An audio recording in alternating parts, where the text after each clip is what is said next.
আসসালামু আলাইকুম প্রিয় শিক্ষার্থীরা, কেমন আছো সবাই? আসসালামু আলাইকুম স্যার। ওয়ালাইকুম আসসালাম। শিমু জয়েন করেছে, বাবলু জয়েন করেছে আর জিয়াদ জয়েন করেছে। 3 জন পার্টিসিপেন্ট পেয়েছি, আমি সহ 4 জন। আমরা আর 2 মিনিট ওয়েট করব, এরপরে ক্লাস শুরু করব।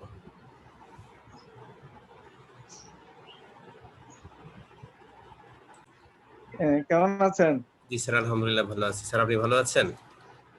আছি মোটামুটি। ওকে, ঠিক আছে, আমরা আর ওয়েট করব না, ক্লাস শুরু করে দিব। বাকিটাও জয়েন করবে ইনশাআল্লাহ আস্তে আস্তে।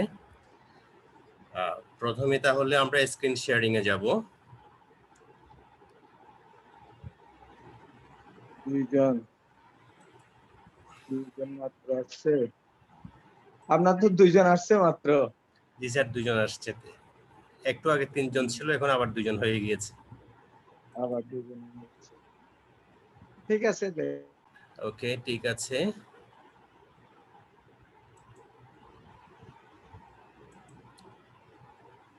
দেখো তো আমার কম্পিউটারের স্ক্রিনটি দেখা যাচ্ছে নাকি? জি স্যার, দেখা যাচ্ছে। ওকে, ঠিক আছে।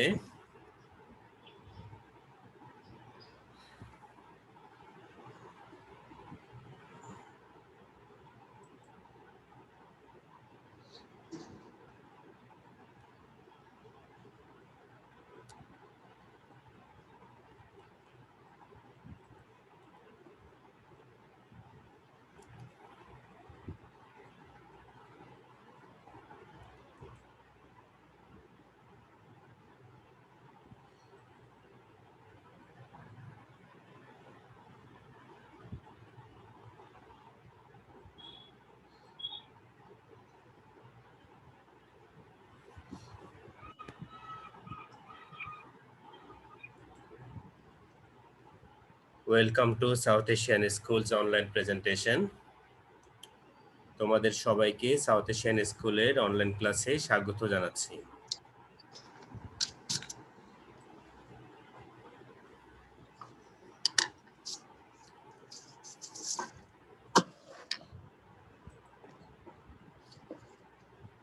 তোমাদের ক্লাস নিচ্ছি তোমাদের বাংলাদেশ ও বিশ্ব পরিচয় শিক্ষক হামিদুর রশিদ জাবেদ।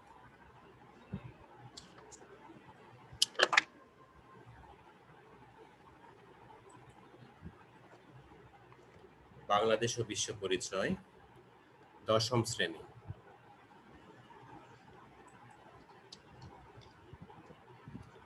অধ্যায় 13, বাংলাদেশ সরকারের অর্থ ও ব্যাংক ব্যবস্থা। লেকচার 2। প্রিয় শিক্ষার্থীরা, আমরা এই অধ্যায়ের পর আরো একটি ক্লাস করেছিলাম গত সপ্তাহে। ওখানে আমরা জেনেছি বাংলাদেশ সরকারের সরকারি অর্থ ব্যবস্থার ধারণা জেনেছি, বাংলাদেশ সরকারের আয়ের উৎস জেনেছি, এবং বাংলাদেশ সরকারের ব্যয়ের খাতসমূহ জেনেছি। আমরা আজকের ক্লাসে জানব ব্যাংকের ধারণা, ব্যাংকের শ্রেণী বিভাগ,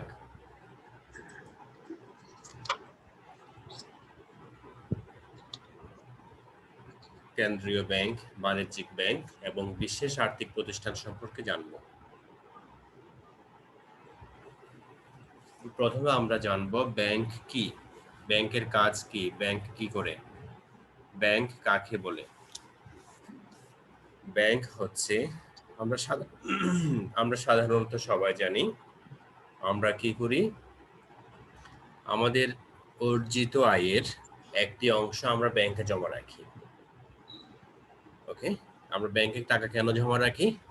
কারণ ব্যাংক হচ্ছে একটি বিশ্বাসযোগ্য টাকা জমা রাখার একটি প্রতিষ্ঠান। ওকে,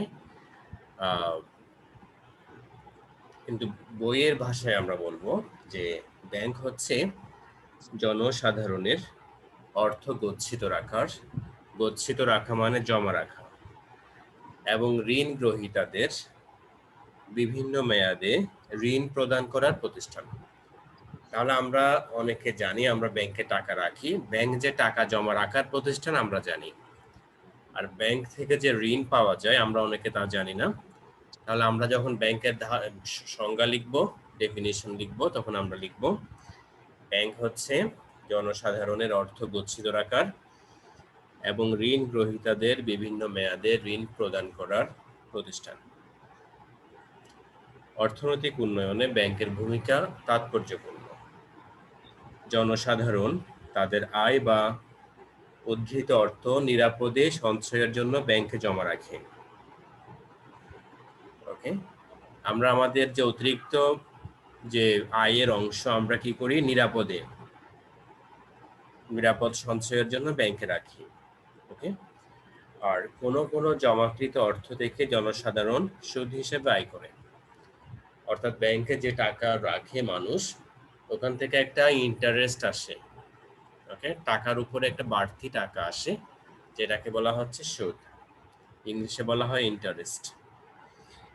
ব্যাংক জনসাধারণের এই গচ্ছিত অর্থ, মানুষ যে টাকা ব্যাংকে জমা রাখে ওখান থেকে উদ্যোক্তা, উৎপাদনকারী, ব্যবসায়ী এবং ঋণ গ্রহীতাদের ঋণ হিসেবে প্রদান করে। তাহলে ব্যাংক ওই টাকা কি করে, ঋণ গ্রহীতাদেরকে, উদ্যোক্তাদেরকে, ব্যবসায়ীদেরকে ঋণ হিসেবে প্রদান করে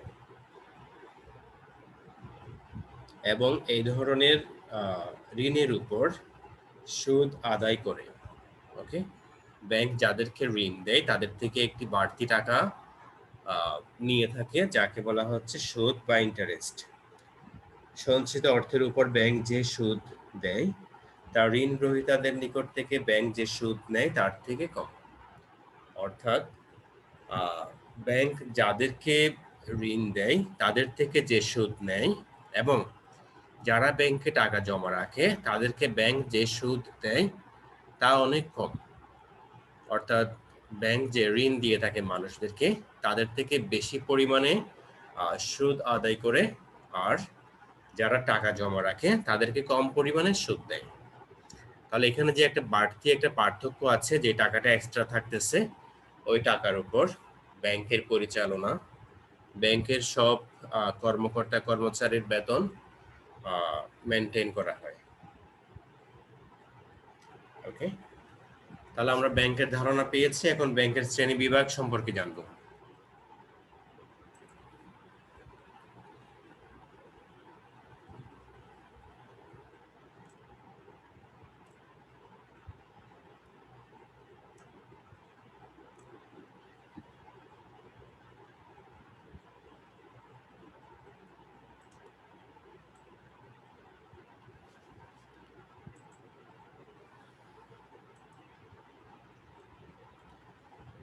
ব্যাংকের শ্রেণী বিভাগ। উদ্দেশ্য এবং কার্যাবলীর ভিত্তিতে ব্যাংক সমূহকে 3 শ্রেণীতে ভাগ করা হয়েছে: কেন্দ্রীয় ব্যাংক, বাণিজ্যিক ব্যাংক, বিশেষ আর্থিক প্রতিষ্ঠান। ওকে, তাহলে আমরা দেখতে পাচ্ছি ব্যাংক 3 প্রকার: কেন্দ্রীয় ব্যাংক, বাণিজ্যিক ব্যাংক এবং বিশেষ আর্থিক প্রতিষ্ঠান। প্রথমে আমরা জানব কেন্দ্রীয় ব্যাংক সম্পর্কে।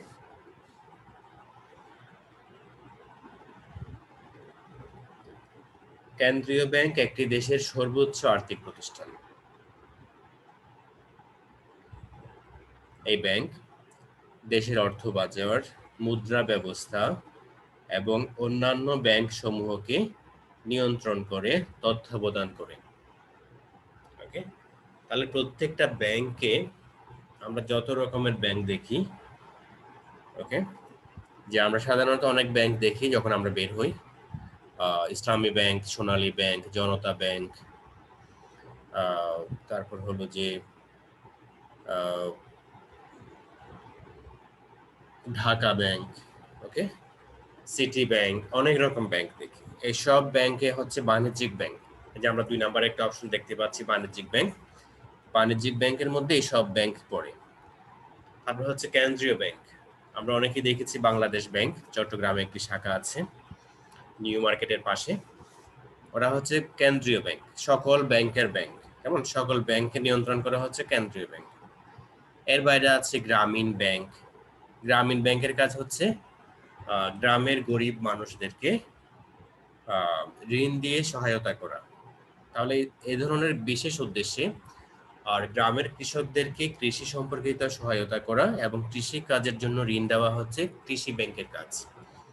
তাহলে এই টাইপের ব্যাংক হচ্ছে বিশেষ আর্থিক প্রতিষ্ঠান। ওকে, তাহলে আমরা এখন এই তিনটি ব্যাংক সম্পর্কে জানবো একটি একটি করে। প্রথমে আসি কেন্দ্রীয় ব্যাংক।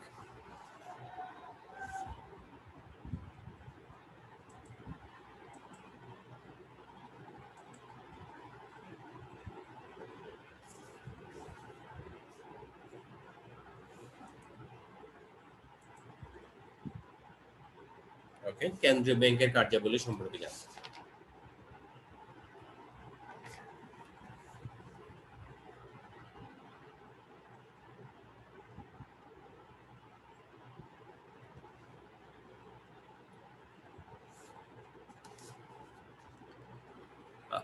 প্রথমে জানবো কেন্দ্রীয় ব্যাংক কাকে বলে। কেন্দ্রীয় ব্যাংক কি? কেন্দ্রীয় ব্যাংক একটি দেশের সর্বোচ্চ আর্থিক প্রতিষ্ঠান। এই ব্যাংক দেশের অর্থবাজার, মুদ্রা ব্যবস্থা এবং অন্যান্য ব্যাংক সমূহকে তত্ত্বাবধান এবং নিয়ন্ত্রণ করে। দেশের সার্বিক ব্যাংক ব্যবস্থাকে নিয়ন্ত্রণ করে বলেই এর নাম হচ্ছে কেন্দ্রীয় ব্যাংক। দেশের কাগজি মুদ্রা প্রচলনের একমাত্র অধিকার রয়েছে কেন্দ্রীয় ব্যাংকের। বাংলাদেশের কেন্দ্রীয় ব্যাংকের নাম বাংলাদেশ ব্যাংক। এই ব্যাংক সরকারের প্রতিনিধি এবং আর্থিক পরামর্শদাতা হিসেবে কাজ করে। তাহলে আমরা দেখতে পাচ্ছি কেন্দ্রীয় ব্যাংক হচ্ছে সর্বোচ্চ আর্থিক প্রতিষ্ঠান। এই ব্যাংকের কাজ হচ্ছে অর্থবাজার, মুদ্রা ব্যবস্থা এবং অন্যান্য ব্যাংককে নিয়ন্ত্রণ করা। প্রত্যেকটা ব্যাংককে নিয়ন্ত্রণ করে, দেশের মুদ্রা ব্যবস্থাকে নিয়ন্ত্রণ করে।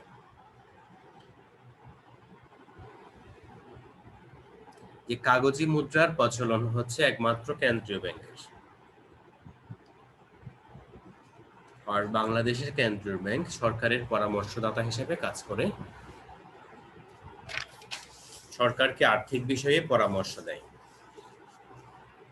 বাণিজ্যিক ব্যাংক। বাণিজ্যিক ব্যাংক সমূহ বাণিজ্যিক লাভের উদ্দেশ্যে স্বল্প মেয়াদী ঋণ প্রদান করে। বাণিজ্যিক মানে হচ্ছে ব্যবসায়িক লাভের জন্য স্বল্প মেয়াদে ঋণ দেয়। বাংলাদেশে বহু বাণিজ্যিক ব্যাংক আছে, যেমন সোনালী ব্যাংক আছে, Janata bank, Agrani bank, Rupali bank, Uttara bank, national bank, city bank ইত্যাদি। বিশেষ আর্থিক প্রতিষ্ঠান। বিশেষ লক্ষ্য অর্জনের উদ্দেশ্যে বিশেষ আর্থিক প্রতিষ্ঠান বা কিছু ব্যাংক প্রতিষ্ঠিত হয়েছে। এই ব্যাংককে বলা হয় বিশেষ আর্থিক প্রতিষ্ঠান। যেমন শিল্প উন্নয়নের জন্য শিল্প ব্যাংক, কৃষি উন্নয়নের জন্য কৃষি ব্যাংক, গৃহ নির্মাণ এবং ঋণ মঞ্জুরির জন্য গৃহ নির্মাণের ঋণদান সংস্থা, সমবায় কার্যক্রমের জন্য ঋণদান এবং জনগণকে সমবায়ী মনোভাব সম্পন্ন করার লক্ষ্যে সমবায় ব্যাংক। এখন আমরা জানবো ব্যাংকের কার্যাবলী সম্পর্কে।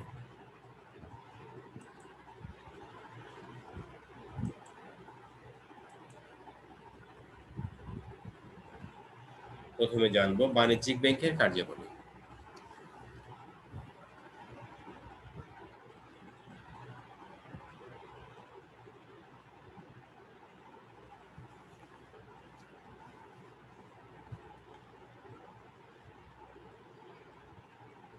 অর্থনীতিতে বাণিজ্যিক ব্যাংকের ভূমিকা গুরুত্বপূর্ণ। ব্যবসা বাণিজ্যের প্রাণ হচ্ছে বাণিজ্যিক ব্যাংক। বাণিজ্যিক ব্যাংকের অন্যতম প্রধান কাজ হচ্ছে আমানত গ্রহণ করা। আমানত গ্রহণ মানে আমরা যে ব্যাংকে টাকা রাখি ওই টাকাটা গ্রহণ করা, আমানত হিসেবে গ্রহণ করা।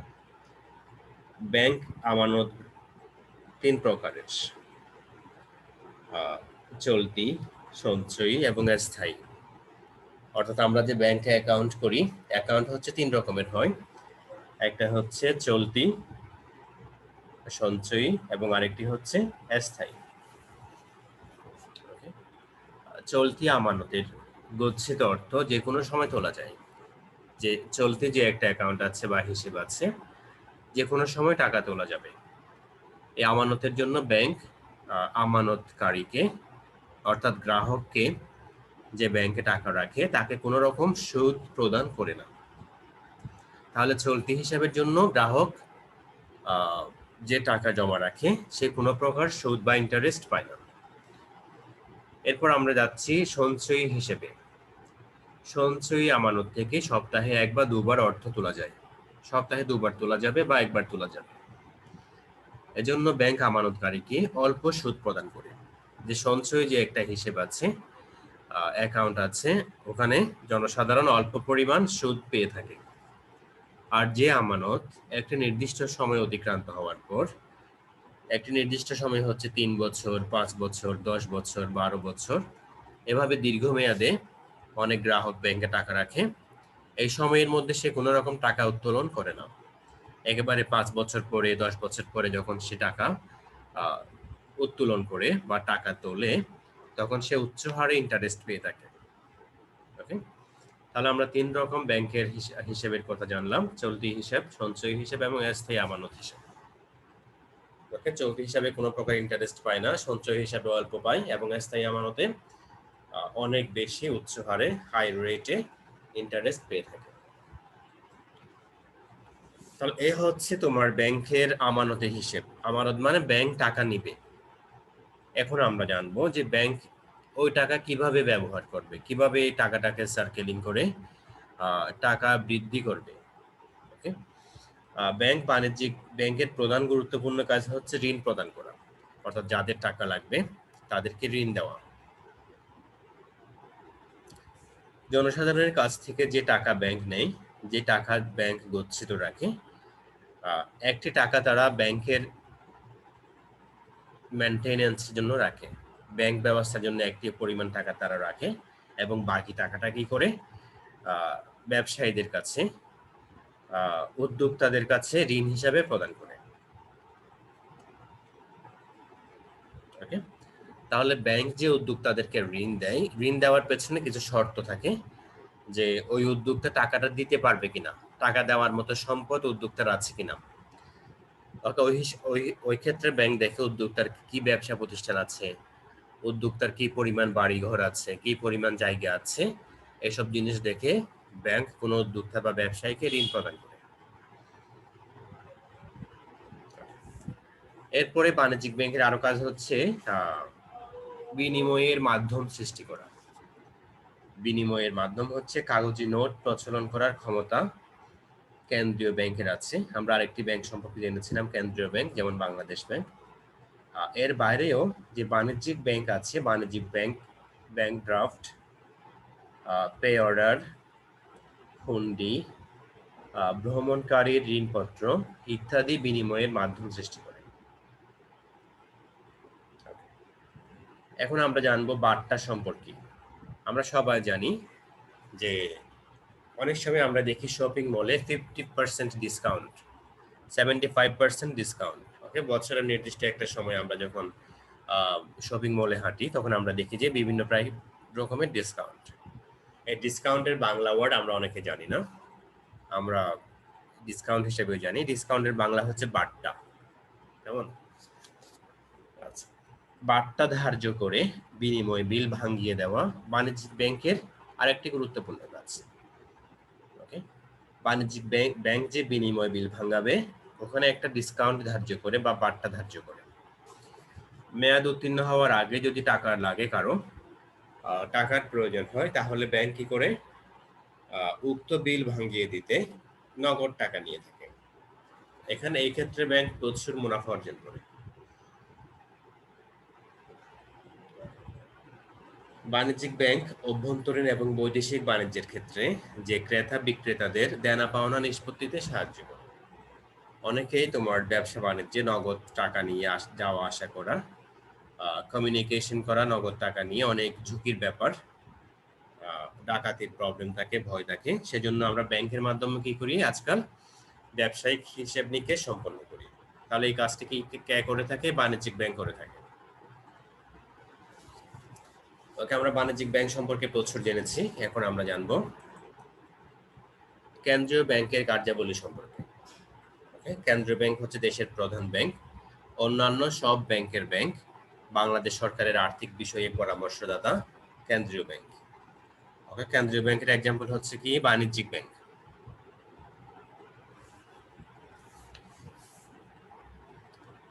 তাহলে কেন্দ্রীয় ব্যাংকের প্রধান কাজ হচ্ছে কি দেশের কাগজি মুদ্রার প্রচলন। যে আমরা যে টাকা দেখি ওই সব টাকা প্রিন্ট আউট করে কেন্দ্রীয় ব্যাংক। শুধুমাত্র 1 টাকা, 2 টাকা আর 5 টাকা এগুলো হচ্ছে সরকারি টাকা। ওকে, সরকারি নোট।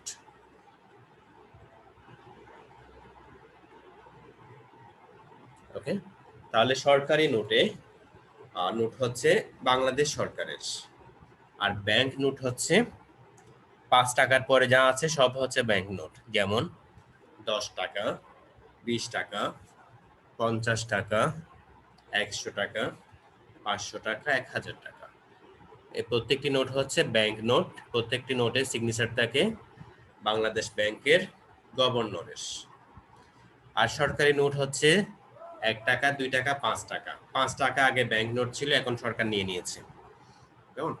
তাহলে 1 টাকা, 2 টাকা, 5 টাকা এগুলা হচ্ছে সরকারি নোট। ওখানে সিগনেচার থাকবে বাংলাদেশ সরকারের অর্থ সচিবের।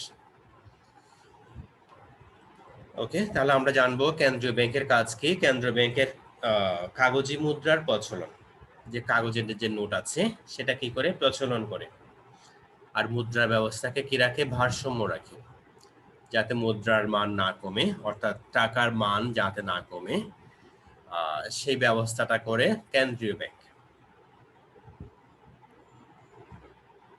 আচ্ছা, কেন্দ্রীয় ব্যাংক যে টাকা ইস্যু করে, যে নোট ইস্যু করে তাকে বলা হচ্ছে বিহিত মুদ্রা। ওকে, তাহলে কেন্দ্রীয় ব্যাংক ইস্যু করে কোন কোন টাকা একটু আগে বলেছি, 10 টাকা থেকে উপরের দিকে প্রত্যেকটি টাকা হচ্ছে কেন্দ্রীয় ব্যাংকের টাকা। এই মুদ্রার অভ্যন্তরীণ এবং বহির্মূল্য যাতে স্থিতিশীল থাকে তার দায়িত্ব কেন্দ্রীয় ব্যাংকের। বিদেশে আমাদের টাকার মান যাতে ঠিক থাকে এবং আমাদের দেশের অভ্যন্তরে যাতে আমাদের টাকার ভ্যালু থাকে, ওই মেনটেনেন্সটা করে কেন্দ্রীয় ব্যাংক। সরকারের প্রতিনিধি হিসেবে এই ব্যাংক বিনা খরচে বিভিন্ন উৎস থেকে সরকারের পাওনা আদায় করে। সরকার বিভিন্ন ক্ষেত্রে যে ঋণ প্রদান করে ওই ঋণ আদায় করে কেন্দ্রীয় ব্যাংক। কেন্দ্রীয় ব্যাংক সরকারের অভ্যন্তরীণ এবং বৈদেশিক ঋণের হিসাব নিকাশ করে।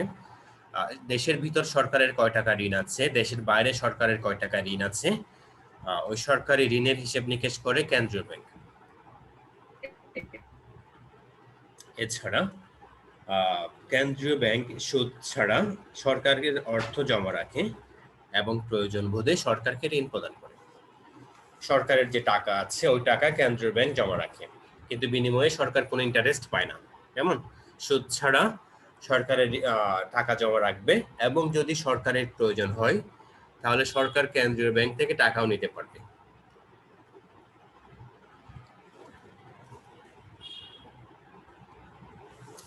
কেন্দ্রীয় ব্যাংক হচ্ছে সকল ব্যাংকের ব্যাংক। অন্যান্য ব্যাংক তাদের মূলধনের নির্দিষ্ট একটি অংশ কেন্দ্রীয় ব্যাংকে জমা রাখে। যদি কোনো ব্যাংক এস্টাবলিশ করতে হয় তাহলে ব্যাংককে কি করতে হয়, নির্দিষ্ট পরিমাণে একটি টাকা কেন্দ্রীয় ব্যাংকের কাছে রাখতে হয়। কেন্দ্রীয় ব্যাংক এই জমার পরিমাণ হ্রাস বৃদ্ধি করে বাণিজ্যিক ব্যাংকের ঋণ দান ক্ষমতা বহুলাংশে নিয়ন্ত্রণ করে।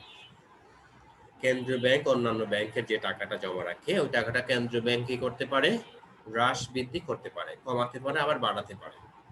ওকে, কেন্দ্রীয় ব্যাংক যদি তার জমার পরিমাণ বাড়িয়ে দেয় তাহলে অন্যান্য ব্যাংক কি করতে পারে না, তাদের ইচ্ছে মতো ঋণ প্রদান করতে পারে না।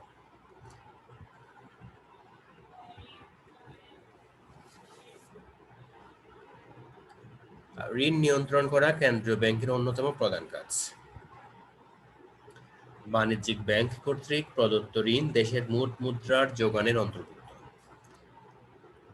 যদি অতিরিক্ত ঋণ প্রদান করা হয় তাহলে মোট অর্থের পরিমাণ বেড়ে যায়, তাহলে মুদ্রাস্ফীতি দেখা যায়। যদি কোনো সময় দেখি যে ব্যাংক অতিরিক্ত পরিমাণ ঋণ প্রদান করে তাহলে টাকার পরিমাণ কি হয়, বেড়ে যায় জনসাধারণের কাছে। টাকার পরিমাণ বেড়ে গেলে কি হয়, মুদ্রাস্ফীতি হয়। মুদ্রাস্ফীতি মানে হচ্ছে এমন একটি অবস্থা যে বেশি টাকা দিয়ে আমাদেরকে অল্প পরিমাণ জিনিস কিনতে হয়। যেমন বর্তমান সময়ের এই যে পরিস্থিতি, আমরা মুদ্রাস্ফীতি বলতে পারি, যে আমাদেরকে এখন 1 কেজি চাল কিনতে 70 টাকার উপরে খরচ করতে হয়। কেমন?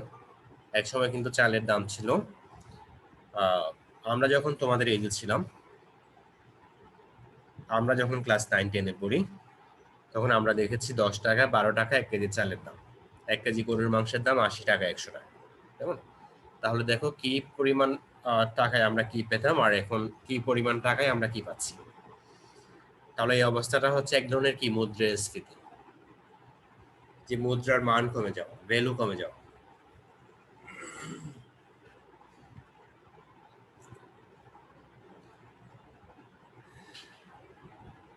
বাণিজ্যিক ব্যাংক যখন আর্থিক সংকটের সম্মুখীন হয়, যখন অন্যান্য কোনো উৎস থেকে ঋণ গ্রহণে ব্যর্থ হয়, তখন বাধ্য হয়ে কেন্দ্রীয় ব্যাংকের শরণাপন্ন হয়। যখন বাণিজ্যিক ব্যাংকের টাকার প্রয়োজন হয়, যখন বাণিজ্যিক ব্যাংকের কোনো উৎস থেকে বাণিজ্যিক ব্যাংক তার টাকা মেনটেন করতে পারে না, তখন বাণিজ্যিক ব্যাংক টাকা নেয় কার থেকে? কেন্দ্রীয় ব্যাংক থেকে।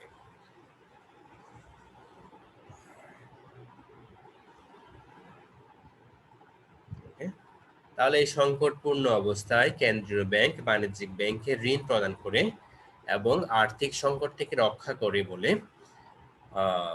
কেন্দ্রীয় ব্যাংককে বলা হচ্ছে সর্বশেষ পর্যায়ের ঋণদাতা। আমরা একটু মার্ক করেও নিব যে কেন্দ্রীয় ব্যাংকে সর্বশেষ পর্যায়ে ঋণদাতা বলা হয় কেন। তাহলে এই অ্যান্সারটা এই জায়গাতে আছে।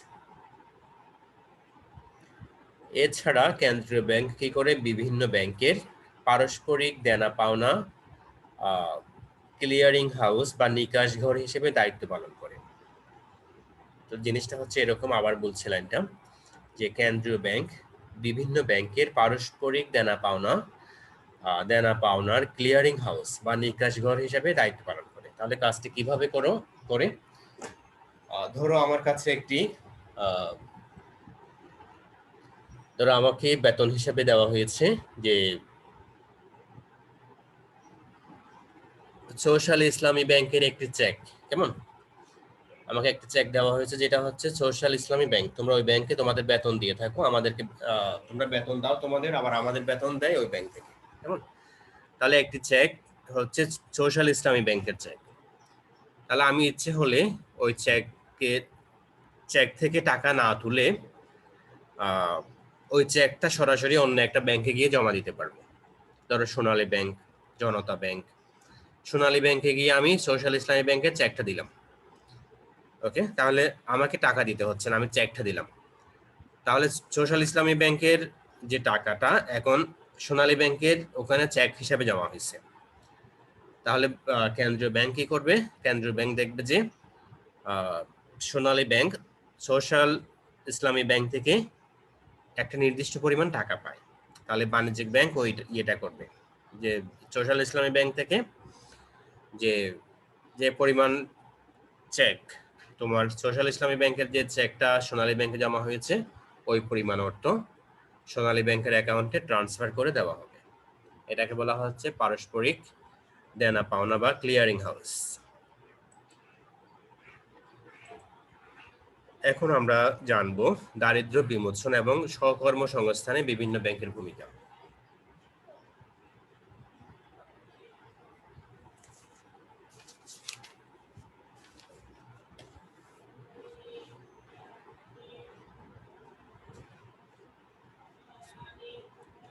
দারিদ্র বিমোচন এবং স্বকর্মসংস্থানে বিভিন্ন ব্যাংকের ভূমিকা আছে। যে স্বকর্মসংস্থান মানে হচ্ছে আত্মকর্মসংস্থান, নিজের কর্মসংস্থান নিজে করা। ওকে, কারো কাছে চাকরি না করে নিজের যে আয়ের বা ইনকামের ব্যবস্থা নিজে করাকে বলা হচ্ছে স্বকর্মসংস্থান। তাহলে স্বকর্মসংস্থানে বিভিন্ন ব্যাংকের অনেক ভূমিকা আছে। যে বাংলাদেশের মানুষকে তাদের বেকারত্বের অভিশাপ থেকে মুক্ত করার জন্য প্রতি বছর বিভিন্ন পরিমাণ অ্যামাউন্ট বিভিন্ন ব্যাংক বেকার যুবকদেরকে দিয়ে থাকে। তার মধ্যে আছে বাংলাদেশ কৃষি ব্যাংক। স্বাধীনতা লাভের পরপরই বাংলাদেশে অবস্থিত সাবেক কৃষি উন্নয়ন ব্যাংকের সকল দায় এবং সম্পদ নিয়ে বাংলাদেশ কৃষি ব্যাংক গঠিত হয়। দারিদ্র বিমোচন এবং কর্মসংস্থানে এই ব্যাংকের রয়েছে গুরুত্বপূর্ণ ভূমিকা। বাংলাদেশ কৃষি ব্যাংক কৃষি উৎপাদন বৃদ্ধির জন্য কৃষকদেরকে স্বল্প, মধ্যম এবং দীর্ঘমেয়াদী ঋণ প্রদান করে। হালের বলদ, বীজ, সার, কৃষি যন্ত্রপাতি ক্রয়, পানি সেচের জন্য শক্তি চালিত পাম্প, গভীর এবং অগভীর নলকূপ স্থাপন ইত্যাদি কাজের জন্য ঋণ প্রদান করে। গ্রামীণ ব্যাংক গ্রামীণ ব্যাংক একটি ব্যতিক্রমধর্মী ব্যাংক হিসেবে বাংলাদেশে আত্মপ্রকাশ করেছে। এটি পল্লীর ভূমিহীন নারী এবং পুরুষকে ঋণ দানের জন্য একটি বিশেষ অর্থলগ্নিকারী প্রতিষ্ঠান। ক্ষুদ্র ঋণ প্রদানকারী ব্যাংক হিসেবে এটি পরিচিত। গ্রামীণ ব্যাংক বাংলাদেশের দরিদ্র পুরুষ এবং নারীদেরকে বিনা জামানতে ব্যাংকিং সুবিধা প্রদান করে। অর্থাৎ অন্যান্য ব্যাংক থেকে ঋণ নিতে হলে জামানত দিতে হয়। বাণিজ্যিক ব্যাংক থেকে কোনো ঋণ নিতে গেলে জামানত হিসেবে কোনো জিনিস দেখাতে হয়, কিন্তু গ্রামীণ ব্যাংকের ক্ষেত্রে দিতে হয় না। গ্রামীণ মহাজনের শোষণ থেকে গরিব মানুষদেরকে রক্ষা করার জন্য গ্রামীণ ব্যাংকের অগ্রযাত্রা। এই ব্যাংক গ্রামের বিশাল বেকার জনগোষ্ঠীকে স্বকর্মসংস্থানের সুযোগ সৃষ্টিতে ভূমিকা রাখছে।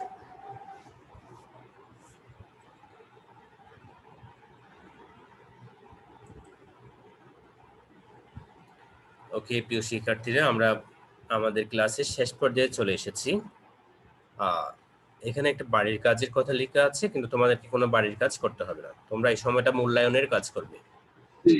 ওকে, নো বাড়ির কাজ এট অল। যে কদিন মূল্যায়ন আছে তোমরা মূল্যায়নের কাজটি, মূল্যায়ন প্রশ্নের যে অ্যান্সার গুলো খুব সুন্দর করে দিবা, বাড়ির কাজ করতে হবে না। ওকে, তোমাদের আজকের ক্লাস সম্পর্কিত কারো কোনো প্রশ্ন থাকলে বলো। না না, কোনো প্রশ্ন আছে? না। ওকে, ঠিক আছে, কোনো প্রশ্ন নেই শিমুর। আর কারো কোনো প্রশ্ন আছে?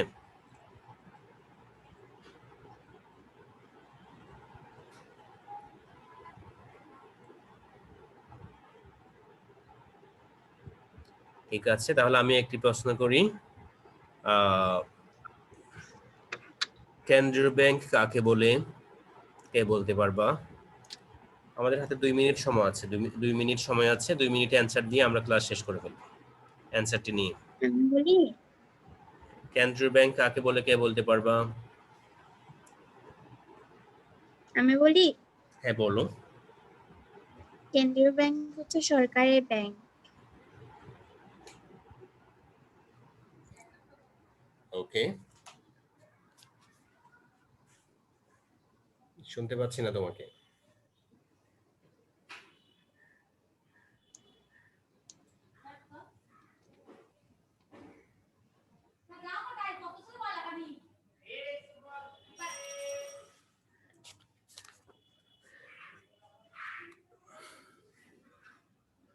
কেন্দ্রীয় ব্যাংকের ডেফিনেশনটা কে বলতে পারবে?